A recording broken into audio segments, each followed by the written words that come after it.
नमस्कार, अपना बिहार देख रहे हैं आप और आपके साथ मैं हूं सोनाली सिंह। तो उत्तर प्रदेश में आज योगी आदित्यनाथ का शपथ ग्रहण समारोह है।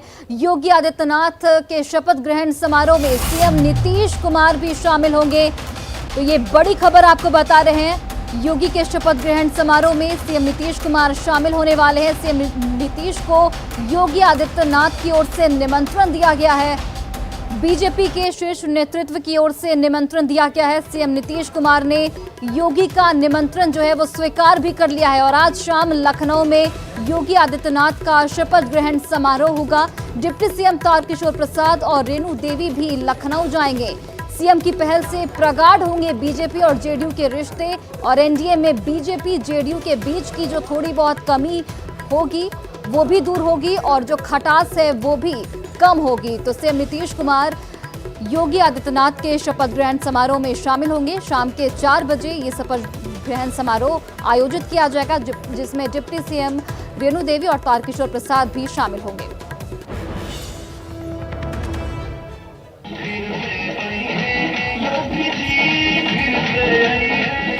ये तस्वीरें 10 मार्च की हैं, जब यूपी में प्रचंड जीत पर होली के पहले ही हुमच के होली हुई थी।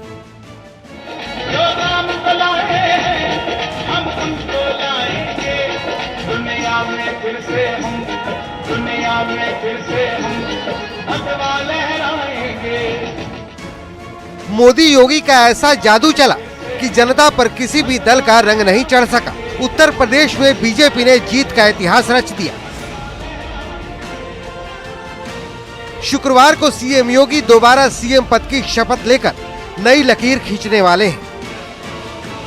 शपथ ग्रहण समारोह में बिहार के सीएम नीतीश कुमार और दोनों डिप्टी सीएम तारकिशोर प्रसाद और रेणु देवी भी शामिल होंगे। निश्चित तौर पर माननीय मुख्यमंत्री जी को भी माननीय मुख्यमंत्री उत्तर प्रदेश ने उन्हें शपथ ग्रहण समारोह में आने का आग्रह किया है। इसलिए माननीय मुख्यमंत्री जी के साथ दोनों मुख्यमंत्री बिहार सरकार की ओर से उत्तर प्रदेश में नए मंत्रिमंडल के शपथ ग्रहण समारोह में हम लोग भाग लेने जाएंगे। बीजेपी शीर्ष नेतृत्व के आमंत्रण पर सीएम नीतीश कुमार लखनऊ जाएंगे। जानकारी के मुताबिक दोपहर 12:30 बजे चार्टर्ड प्लेन से पटना से लखनऊ के लिए रवाना होंगे। योगी के शपथ ग्रहण समारोह में नीतीश कुमार की मौजूदगी बीजेपी और जेडीयू की जबरदस्त बॉन्डिंग को दिखाता है। न्यूज़ 18 के लिए पटना से आनंद अमृतराज की रिपोर्ट। और देखिए, सीएम नीतीश कुमार से जब पूछा गया कि वो लखनऊ जा रहे हैं तो उन्होंने कोई जवाब नहीं दिया, सिर्फ मुस्कुराए। डिप्टी सीएम तारकिशोर प्रसाद ने सीएम के लखनऊ जाने की जानकारी दी है। सीएम नीतीश कुमार कुछ ही देर बाद उत्तर प्रदेश रवाना होने वाले हैं और इस वक्त पटना में हम कोशिश करते हैं सीएम से बात करें। सर यूपी जा रहे हैं, आज क्या कहेंगे शपथ ग्रहण? तो इस वक्त देख रहे हैं कि सीएम पटना में है और यहाँ से सीधे अब उत्तर प्रदेश की तैयारी है, शपथ ग्रहण है उत्तर प्रदेश के मुख्यमंत्री की। हम लगातार कोशिश कर रहे हैं। सीएम यहाँ से रवाना हो रहे हैं, हालांकि डिप्टी सीएम है तारकिशोर प्रसाद, उनसे हम बात करते हैं। आज ऐतिहासिक शपथ ग्रहण समारोह है और इस समारोह में माननीय मुख्यमंत्री जी के साथ मैं और हमारे उप मुख्यमंत्री श्रीमती रेणु देवी जी भी समारोह में भाग लेने आज दोपहर में निकलेंगे। क्या लग रहा है, कितनी खुशी का ऐतिहासिक दिन होगा ये? नहीं, निश्चित तौर पर यह एक खुशी का दिन है और ऐतिहासिक दिन होगा, क्योंकि आज दूसरी बार योगी आदित्यनाथ जी के नेतृत्व में सरकार शपथ लेगी और उत्तर प्रदेश के विकास में अपनी भूमिका निभाएगी। बिल्कुल, तारकिशोर प्रसाद डिप्टी सीएम बिहार के थे और ये भी रवाना हो रहे हैं, यानी सीएम नीतीश कुमार के साथ साथ दोनों डिप्टी सीएम रेणु देवी और तारकिशोर प्रसाद अभी फिलहाल यहाँ से अभी उत्तर प्रदेश रवाना होंगे, जहाँ आदित्यनाथ योगी अभी शपथ ग्रहण लेने वाले हैं। तो निश्चित रूप से उत्तर प्रदेश के लिए आज ऐतिहासिक दिन होगा। हालांकि सीएम ने कुछ नहीं कहा है, लेकिन मुस्कान बहुत कुछ बता रहा है कि सीएम अभी कहीं न कहीं उस ऐतिहासिक जो क्षण है उसमें भागीदारी निभाने के लिए उत्तर प्रदेश रवाना होने वाले हैं। कैमरामैन दीपक के साथ रजनीश कुमार, न्यूज़ 18 पटना। तो बिल्कुल यूपी में शपथ ग्रहण समारोह में सीएम नीतीश कुमार जो है वो शामिल होंगे और आपको बताते चले कि सीएम नीतीश कुमार पहली बार किसी बीजेपी सीएम के शपथ ग्रहण समारोह में शामिल होने जा रहे हैं। इसके जरिए उन्होंने एक साथ कई लक्ष्यों को यहां पर साधने की कोशिश की है। बीजेपी के शीर्ष नेतृत्व की ओर से सीएम नीतीश को ये निमंत्रण मिला। खुद योगी आदित्यनाथ ने सीएम नीतीश को फोन कर निमंत्रण दिया है। सीएम नीतीश कुमार ने निमंत्रण को स्वीकार भी कर लिया और एक स्वीकार से देखिए सीएम नीतीश कुमार ने कई जो लक्ष्य हैं वो साधे हैं। सीएम के स्वीकार से बीजेपी और जेडीयू के बीच की जो दूरियां हैं वो कम होंगी। एनडीए के दो घटक दलों के बीच खटास भी कम होगी। यूपी विधानसभा में जिस तरीके से यूपी विधानसभा चुनाव में बीजेपी जेडीयू में तालमेल नहीं बना था, जेडीयू ने अकेले जाकर अकेले दम पर यूपी में चुनाव लड़ा था। यूपी चुनाव में जेडीयू का प्रदर्शन कुछ खास नहीं रहा, काफी खराब रहा। शपथ ग्रहण में सीएम के शामिल होने से एनडीए को मजबूती मिलेगी, एनडीए और मजबूत होगा। तो बिल्कुल देखिए सीएम नीतीश कुमार जिस तरीके से पहली बार किसी बीजेपी शासित राज्य में जा रहे हैं, किसी मुख्यमंत्री के शपथ ग्रहण समारोह में शामिल होने, उससे जो कई जो राजनीतिक समीकरण हैं वो दिख रहे हैं और ये पहला मौका है जब सीएम नीतीश कुमार किसी बीजेपी शासित राज्य में जा रहे हैं शपथ ग्रहण समारोह में शामिल होने, और इससे बीजेपी और जेडीयू के बीच की जो दूरी है थोड़ी बहुत वो जरूर कम होगी। चलते हैं, बढ़ते आगे। वीआईपी के 3 विधायकों के बीजेपी में शामिल होने के बाद मुकेश सहनी की मुश्किलें बढ़ गई हैं। बीजेपी ने मुकेश सहनी से नीतीश मंत्रिमंडल के इस्तीफे की मांग कर दी है। हालांकि एनडीए की सहयोगी जेडीयू ने मुकेश सहनी का बचाव किया है और कहा है कि मुकेश सहनी को मंत्रिमंडल में बने रहना चाहिए।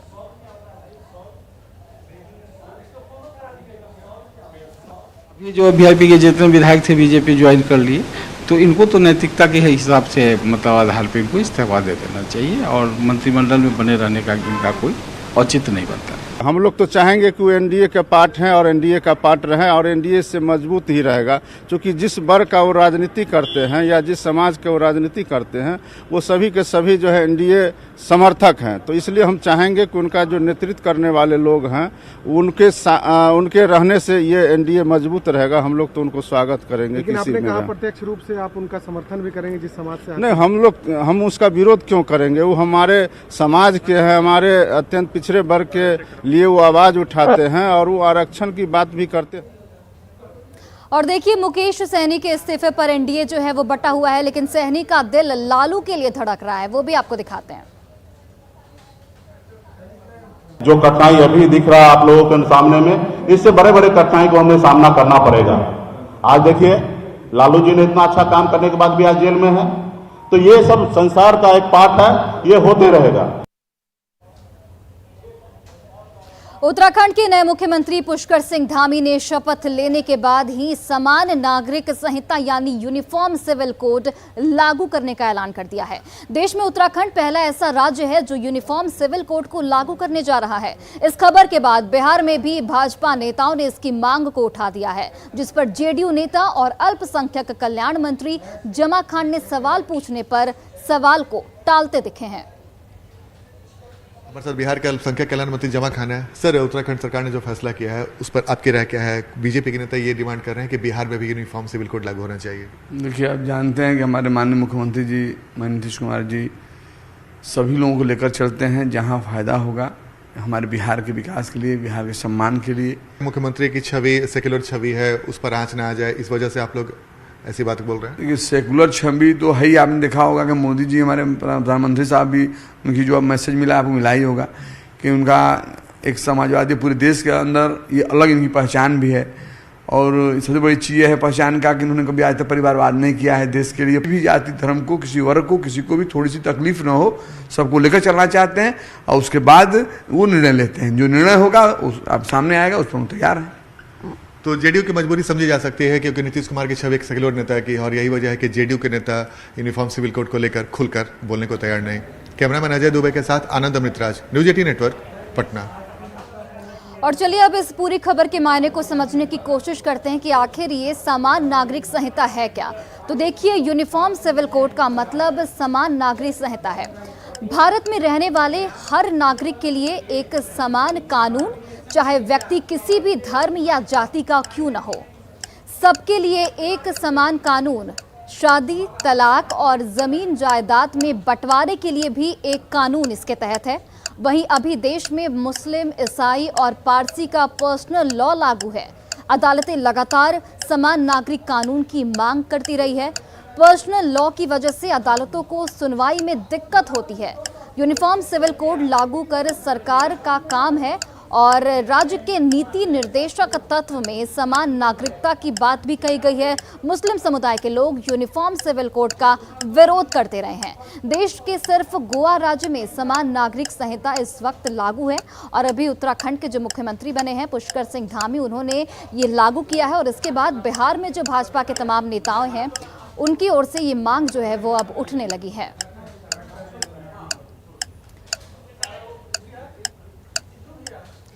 तो बड़ी खबर बगहा से, जहां पर स्कूल वैन और ट्रैक्टर में जोरदार टक्कर हो गई और इस टक्कर में 20 बच्चे जो हैं वो जख्मी बताए जा रहे हैं। तो ये बड़ी खबर बगहा से, जहां पर स्कूल वैन और ट्रैक्टर के बीच में टक्कर हो गई और इस टक्कर में 20 बच्चे जख्मी बताए जा रहे हैं। सभी घायल बच्चे फिलहाल अस्पताल में भर्ती हैं। घायल कुटकुइया हरिओम विद्या मंदिर के ये सभी छात्र हैं। बगहा सेमरा मुख्य मार्ग पर यह हादसा हुआ। तो ये बड़ी खबर बगहा से, जहां पर स्कूल वैन और ट्रैक्टर में टक्कर हो गई और इस टक्कर में 20 बच्चे जो हैं वो जख्मी बताए जा रहे हैं। सभी घायल बच्चे फिलहाल अस्पताल में भर्ती हैं। घायल कटकुइया हरिओम विद्यालय मंदिर के ये सभी छात्र बताए जा रहे हैं। बगहा सेमरा मुख्य मार्ग पर यह हादसा हुआ। तो ये बड़ी खबर बगहा से, जहां पर 20 बच्चे सड़क हादसे में घायल बताए जा रहे हैं।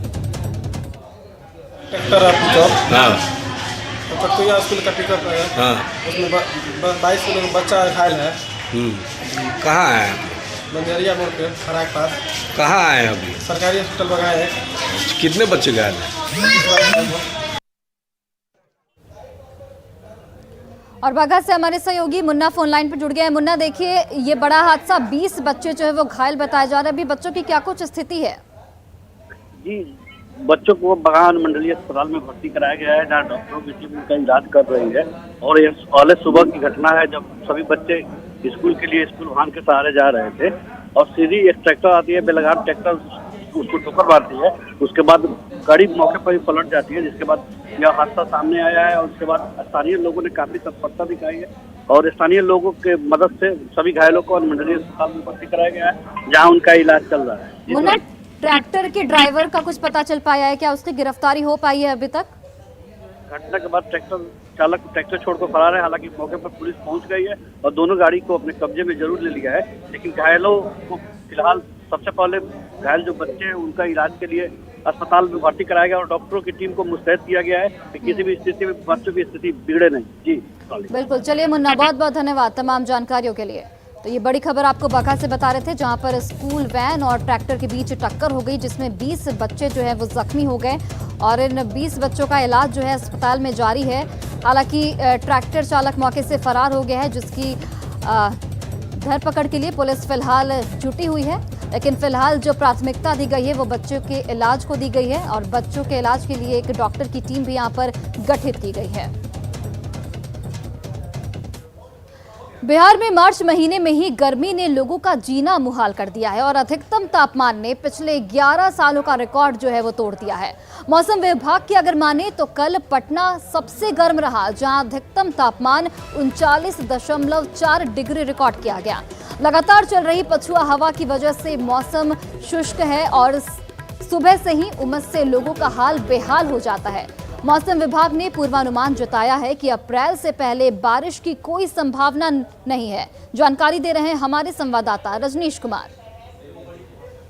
बिहार में अधिकतम तापमान ने पिछले 11 साल का रिकॉर्ड तोड़ दिया है। मौसम विभाग की माने तो कल पटना सबसे गर्म रहा, यानी पटना का अधिकतम तापमान बढ़कर 39.4 डिग्री तक पहुंच गया था। इससे पहले वर्ष 2010 के मार्च में अधिकतम तापमान 41 डिग्री रिकॉर्ड किया गया था। यानी मार्च के अंतिम सप्ताह में जो गर्मी है वो चरम पर है। ऐसे में लोगों की परेशानी लगातार बढ़ती जा रही है। अस्पतालों में भी मरीज की संख्या बढ़ रही है और हीट स्ट्रोक, फूड पॉइजनिंग और स्किन डिजीज के मरीज जो हैं उनकी संख्या लगातार बढ़ती जा रही है। मौसम विभाग का कहना है कि अप्रैल से पहले बारिश की संभावना नहीं है, यानी अप्रैल के पहले सप्ताह में अधिकतम तापमान में उछाल के साथ साथ बारिश होने की संभावना है, लेकिन मार्च में फिलहाल कोई राहत नहीं है। इधर जो ठंडे पेय पदार्थ हैं उसकी बिक्री बढ़ गई है। लोग गर्मी से बचने के लिए किसी तरह से जद्दोजहद कर रहे हैं। दूसरी तरफ जो स्कूली बच्चे हैं उनकी परेशानी भी बढ़ रही है और सरकार का प्रयास है कि इस बार समय से पहले गर्मी छुट्टी हो जाए, क्योंकि जो अधिकतम तापमान है उसमें लगातार वृद्धि हो रही है और अधिकतम और न्यूनतम के बीच में जो दूरी है उसमें भी कमी देखी जा रही है। जाहिर है लगातार बढ़ रही गर्मी को देखते हुए जो डॉक्टर हैं वो भी अपील कर रहे हैं कि लोग सचेत रहें, सावधान रहें, अधिक से अधिक छाता का उपयोग करें और ज़्यादा पानी पिएं। कैमरामैन दीपक के साथ रजनीश कुमार, न्यूज़ 18 पटना। और देखिए, जेल शब्द सुनते ही मन में खूंखार अपराधी की छवि उभरने लगती है, लेकिन नवादा जेल में बंद एक विचाराधीन कैदी ने वो कर दिखाया जो शायद ही कोई कर सके। पूरी रिपोर्ट देखिए।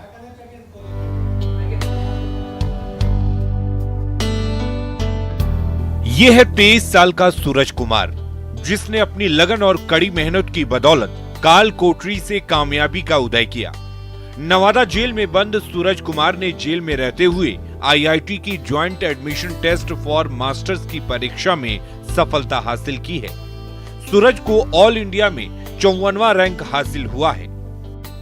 कहते हैं मन में अगर कड़ी इच्छा शक्ति हो और कुछ कर गुजरने का जज्बा हो तो कड़े से कड़े मुकाम को भी हासिल कर लिया जा सकता है, और कुछ ऐसा ही कर दिखाया है नवादा के लाल सूरज ने, जिसने देश की प्रतिष्ठित संस्था के द्वारा ली जाने वाली exam JAM joint admission test for masters की डिग्री में उसने देश में 54वां स्थान हासिल किया है। और उसने यह कारनामा घर में नहीं रखे बल्कि जेल की 4 दीवारियों के पीछे रहकर उसने यह सफलता हासिल की है। सूरज की सफलता से परिवार खुश तो है, लेकिन सूरज का सलाखों के पीछे होना परिवार वालों को साल रहा है। परिवार वाले सूरज को निर्दोष मानते हैं और ऐसे होनहार लड़के के लिए इंसाफ की गुहार लगा रहे हैं। हम तो यही गुहार लगा रहे हैं सबसे कि वैसे होनहार लड़का को कम से कम उनका सुना जाए, उनको रिहा किया जाए, ताकि आगे भविष्य अपना देश के साथ अपना भविष्य भी आगे बढ़ा सके। लेकिन अब यही वो गम है सर कि जेल में है और जेल से रह करके ऐसा किया, सफलता इसमें अच्छा महसूस कर रहे हैं। परिजनों की माने तो अप्रैल 2021 में रास्ता विवाद को लेकर 2 परिवारों के बीच जमकर मारपीट हुई थी, जिसमें एक व्यक्ति की इलाज के दौरान मौत हो गई थी। सूरज के पिता अर्जुन यादव समेत 9 लोगों के खिलाफ प्राथमिकी दर्ज हुई थी, जिसके बाद सभी आरोपियों को जेल भेज दिया गया था। तभी से सूरज जेल में बंद है। परिजनों की माने तो सूरज को जानबूझकर केस में फंसाया गया है। आज मेरा भाई कर दिखाया है सर, और हम लोग तो यही कहते हैं सर कि हम लोग से यही प्रार्थना है सर कि अभी से भी उसको आज़ाद कर दीजिए सर, कि उसको जो मन में है सर कि हम अपना देश को भविष्य को मतलब कैसा बनाना चाह रहा है सर, उस देश के मतलब कि एक भविष्य है सर। 2021 में भी सूरज को जैम में 34वां रैंक हासिल हुआ था, लेकिन एडमिशन के वक्त ही विवाद हुआ और उसे जेल जाना पड़ा। जेल में बंद सूरज साइंटिस्ट बनना चाहता है और देश की सेवा करना चाहता है। नवादा से न्यूज़ 18 के लिए अनिल विशाल की रिपोर्ट। और इसी बीच पटना से एक बड़ी खबर आपको बता रहे हैं। मुकेश सहनी के आवाज से नेम प्लेट जो है वो गायब कर दिया गया है। बिहार सरकार में मुकेश सहनी फिलहाल मंत्री हैं और इस पूरे मामले की जांच में पुलिस की टीम जुटी हुई है। तो ये बड़ी खबर पटना से, जहां पर मुकेश सहनी के आवाज से नेम प्लेट गायब दिख रहा है। बिहार सरकार में फिलहाल मुकेश सहनी मंत्री हैं और इस पूरे मामले की जांच में पुलिस फिलहाल जुटी हुई है। तो देखिए, राजनीतिक घटनाक्रम को समझने की कोशिश कीजिए कि जिस तरीके से मुकेश सहनी इस वक्त परेशानी में दिख रहे हैं। बिहार सरकार में मुकेश सहनी फिलहाल मंत्री हैं और उनके आवाज से नेम प्लेट जो है वो गायब है और इस पर कई अहम सवाल भी उठ रहे हैं। बिहार सरकार में मंत्री के पद पर मुकेश सहनी तैनात है और इस पूरे मामले की जाँच में फिलहाल पुलिस जुटी हुई है। हट गया है, यहाँ मंत्री का प्लेट लगा था ना मुकेश सहनी का, कहाँ हट गया? काहे हट गया? हाँ, अभी तो मंत्री है ना। हाँ, मंत्री पहले है तो क्या है, क्या हो गया कि कब हटा है? कब हटा है? हटा थोड़े। हाँ,